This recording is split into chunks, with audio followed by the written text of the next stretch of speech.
ভজন তত বেসতে থাকবে। তো হরিকথার সাধন করবে, নাম করবে। কলিযুগে নাম রূপে শ্রীকৃষ্ণ চৈতন্য অবতার। ভজনের মধ্যে শ্রেষ্ঠ নববিধা ভক্তি, কৃষ্ণ প্রেম, কৃষ্ণ দিতে ধরে মহাশক্তি। শব্দগুলো বুঝবে, শুধু শক্তি নয়, মহাশক্তি। তার মধ্যে সর্বশ্রেষ্ঠ নাম সংকীর্তন। নিরপরাধে নাম লইলে পায় প্রেম। এবারেই প্রশ্ন আসবে, যদি অপরাধ থাকে তাহলে প্রেম বাদ যাবে, কৃপা লাভ হবে। নামের এত দাহিকা শক্তি।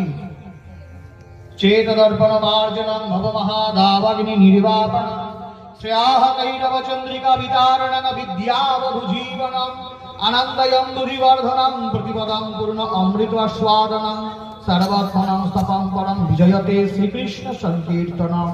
নাম নামকারী বহুধা নিজ সর্বশক্তিস্তত্রার্পিতা নিয়মিত স্মরণেন কালঃ এতাদৃশী তব কৃপা ভগবান মম দুর্দৈবমি দৃশ্যমিহা জনীনানুরাগঃ। আরে আমি এত শ্লোক জানি না, এই নাম অত পড়ে অত জানতে হবে না। রামকৃষ্ণ বলছেন, বাপু তোর আম খাওয়ার ইচ্ছা হচ্ছে, আম খা। কে লাগিয়েছে, কে কবে পেরেছে, কার হাতে গোনা ঝুড়িতে আম গিয়েছে, শিকড় কত দূর পর্যন্ত গিয়েছে, গাছে কটা পাতা আছে, অত জেনে তোমার লাভ নাই। তোমার টাকা আছে, আম কিনেছো, আম খাও, তাই না? আর যেই বদহজম হয়ে যায়, গ্যাস অম্বল হয়ে যায়, আর প্যান্ডি খেতে থাকে। এখন যদি ভাবি এখানে কি কি উপাদান আছে, এত কিছু জেনে, তাহলে না জেনে খেলেও যেমন তার উপশমতা হয়, তেমনি নাম তো নামৈব পরমা গতি, নামৈব পরমা মুক্তি। কলিযুগে হরি নাম ছাড়া জীবের কোনো গতি নাই। সেই জন্য নামটাকে আস্বাদন করবে, হরিকথা সাধন করবে, নাম শ্রবণ করবে, প্রত্যেক দিন গুরু মন্ত্র জপ করবে, চেষ্টা করবে নিরামিষটা খাওয়ার।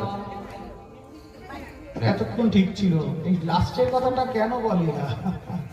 চেষ্টা করবে, ট্রাই করবে। আমি জোর দিতে পারি না, কারণ সমাজ, ফ্যামিলি সবার সম্পূর্ণ নয়। চেষ্টা করবে।